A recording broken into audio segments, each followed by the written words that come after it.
The morning sun cast long shadows across the hospital corridors as Seraphina Blake adjusted her stethoscope and prepared for another 12-hour shift.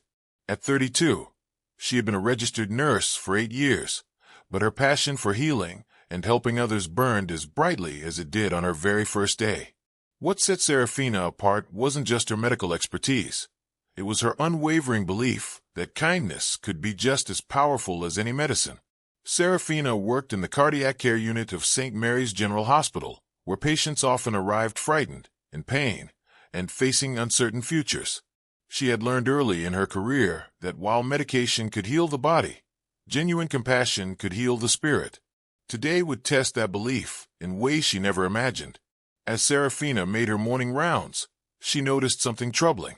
In room 314 lay an elderly man named Robert Chen, 83 years old, who had been admitted 3 days ago after a mild heart attack. His chart showed he was recovering well physically, but Seraphina observed something that concerned her deeply. Robert had not received a single visitor since his arrival. During her break, Seraphina pulled up Robert's emergency contact information. The only number listed was for his nephew, David Chen, who lived across the country in California. When she called, David's response was curt and dismissive. "Look, I appreciate you calling, but Uncle Robert and I aren't close. He's got no other family, and honestly, I can't just drop everything to fly across the country. He'll be fine, he's tough." Seraphina hung up the phone with a heavy heart. She understood that not all families were close, but the thought of Robert lying alone in that hospital bed, with no one to hold his hand or offer comfort, was unbearable to her. That evening, after her shift ended, Seraphina made a decision that would change both her life and Robert's forever. Instead of heading home to her small apartment, she returned to room 314. "Mr. Chen," she said softly, knocking on the doorframe. "I hope you don't mind the company. I brought some tea." Robert's eyes widened with surprise. He had been staring at the ceiling, lost in thoughts of his late wife, Margaret, who had passed away 2 years earlier. The unexpected kindness from this young nurse brought tears to his weathered eyes. "You don't have to stay," he whispered, his voice hoarse from days of silence. "I know you must have better things to do." Seraphina pulled up a chair beside his bed. "Actually, Mr. Chen, there's nowhere else I'd rather be right now. Would you like to tell me about your wife? I saw her picture on your bedside table." For the next 2 hours, Robert shared stories of his 50-year marriage to Margaret, their immigration from Taiwan to America in the 1960s, and how they had built a small but successful restaurant together. Seraphina listened intently, asking thoughtful questions and sharing genuine laughter at Robert's humorous anecdotes.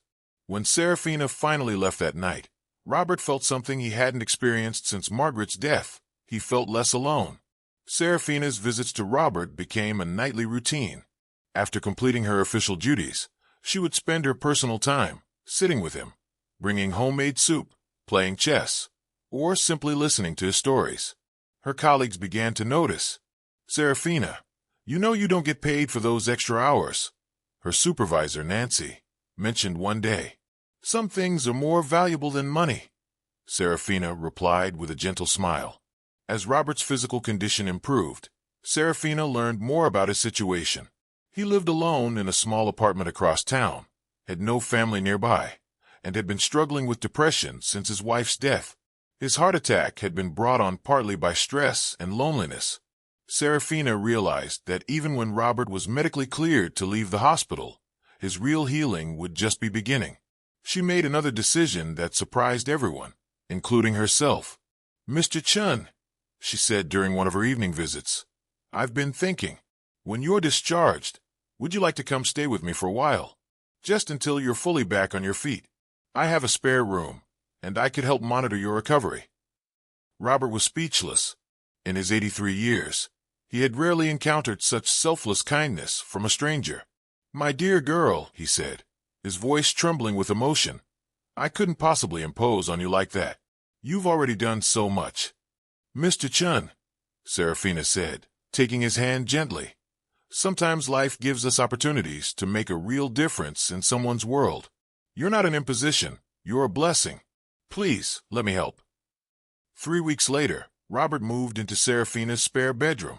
What began as a temporary arrangement blossomed into something neither of them had expected, a chosen family bond that filled the empty spaces in both their lives. Robert, despite his age, insisted on contributing to the household. His years of running a restaurant had made him an exceptional cook, and soon Seraphina was coming home to the most delicious meals she had ever tasted. More importantly, she was coming home to warm conversation, gentle laughter, and the comfort of knowing someone cared about her day. "You know," Robert said one evening as they shared dinner, "Margaret always said that angels don't always have wings. Sometimes they wear scrubs and carry stethoscopes." Seraphina's impact on Robert's life was profound. His depression began to lift as he found purpose in caring for someone else. His blood pressure stabilized, his appetite returned, and his doctor was amazed at his improved overall health. The healing power of human connection was proving more effective than any medication. But Robert's influence on Seraphina was equally transformative.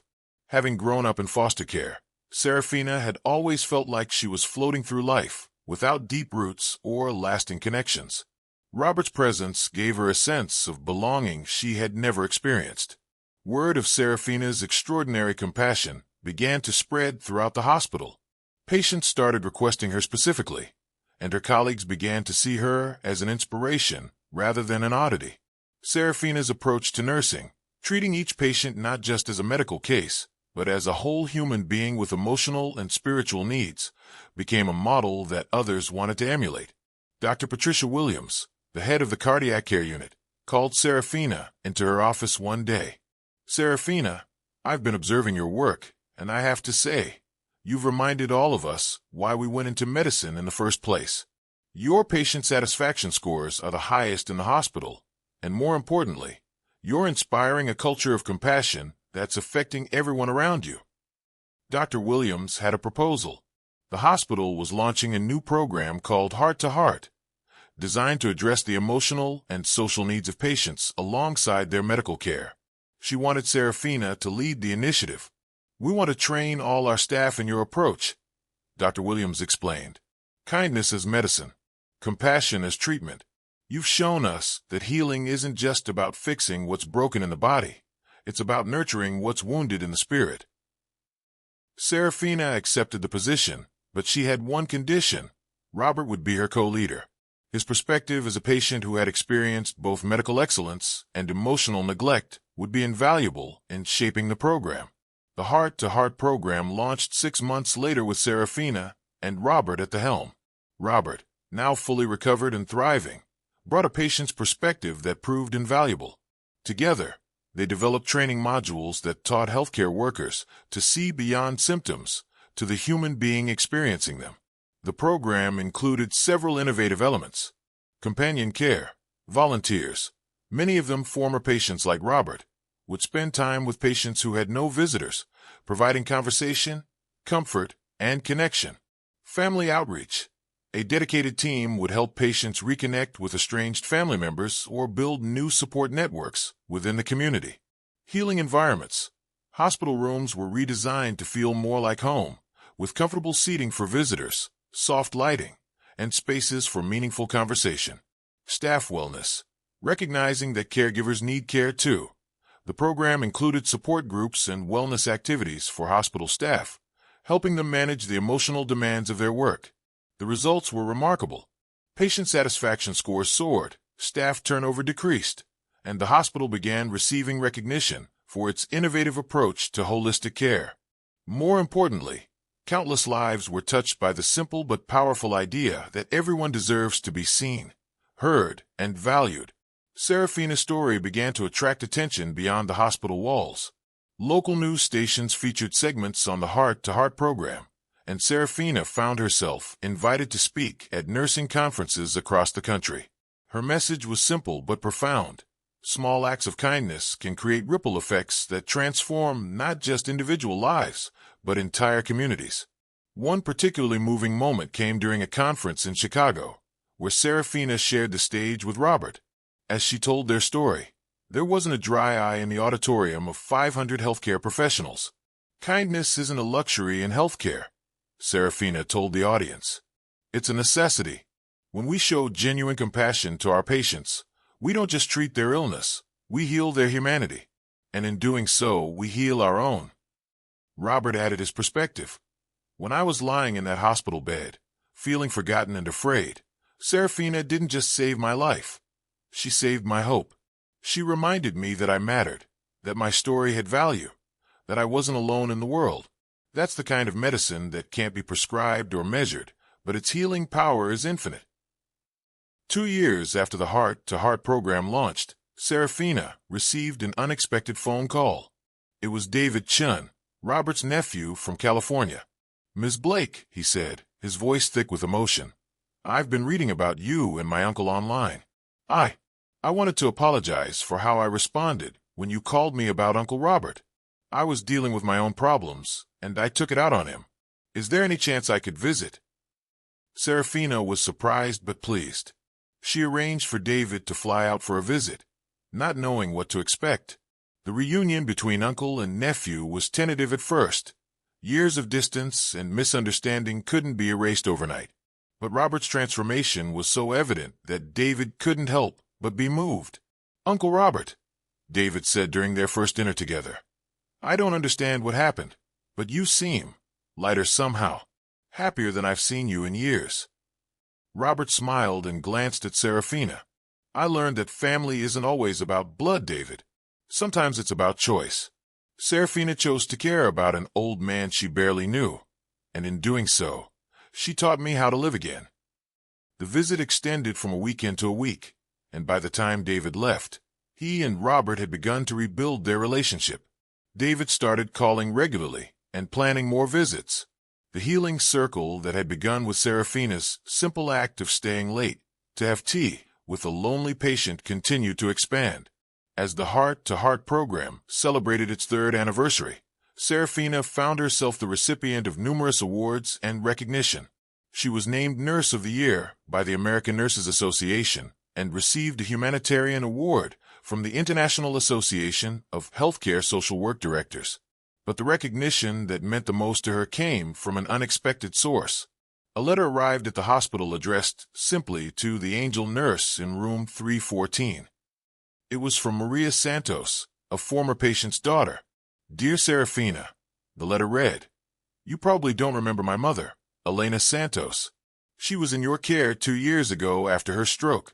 She couldn't speak much English, and she was so scared and confused. But you took the time to learn a few words in Spanish, and you would hold her hand and sing softly to her when she couldn't sleep. You made her last days in the hospital feel safe and loved. She passed away 6 months later, but she never stopped talking about the kind nurse with the beautiful heart. Because of you, she wasn't afraid anymore. Because of you, she knew she was loved. Thank you for giving my mother the gift of dignity and compassion when she needed it most." Seraphina shared the letter with Robert over dinner that evening. Both of them moved to tears by its contents. "You know," Robert said thoughtfully, "when I was younger, I used to think that success was measured by how much money you made or how famous you became. But watching you these past 3 years, I've learned that real success is measured by how many lives you touch, how much love you spread, and how much hope you kindle in others." As Seraphina approached her 40th birthday, she reflected on the journey that had begun with the simple decision to stay late and have tea with the lonely patient. The Heart to Heart program had expanded to 12 hospitals across 3 states. Hundreds of healthcare workers had been trained in compassionate care principles. Thousands of patients had benefited from the program's holistic approach to healing. But perhaps most remarkably, Seraphina and Robert's chosen family had continued to grow. They had informally adopted several elderly patients who had no family support, creating a network of care and connection that extended far beyond the hospital walls. Their home had become a gathering place for a diverse group of people who had found in each other the family they had always needed. Robert, now 86 and still vital and engaged, had become something of a local celebrity.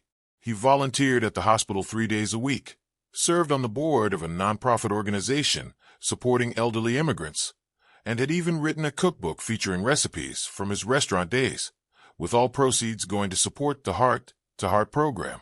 "Seraphina," he said one evening as they tended to the garden they had planted together in their backyard.